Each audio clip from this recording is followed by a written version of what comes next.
The Cabinet of Ministers today approved the implementation of $480 million MCC grant. The proposal in this regard has been made by the Minister of Finance, Honorable Mangala Samaravira.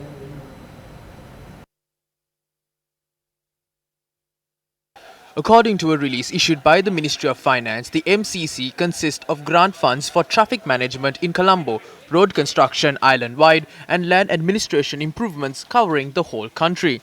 The release further says the Sri Lankan government has the option of amending the identified projects even after the signing of the agreement. Sri Lanka is the 37th recipient of such grant funds from the people of the United States of America.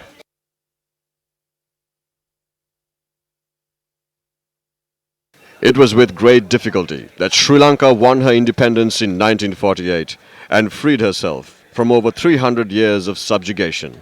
It was the people who fought in Danture, in Mulleriava, in Colombo and across the island, on the streets, in forests, up in the hills and on the coast to defend our nation's independence.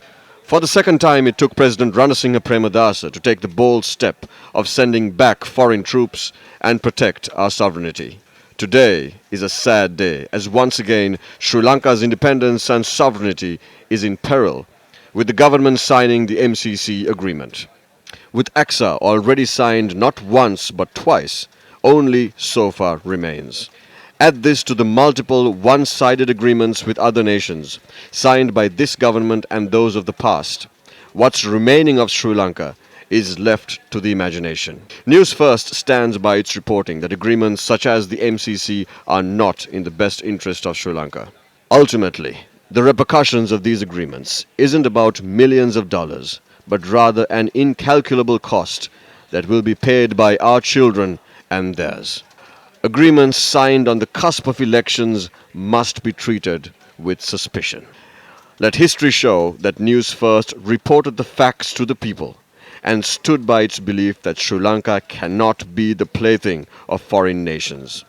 Our greedy, self-serving political leaders and governments past and present will carry on their shoulders the shame of having once again placed a price on our nation's sovereignty.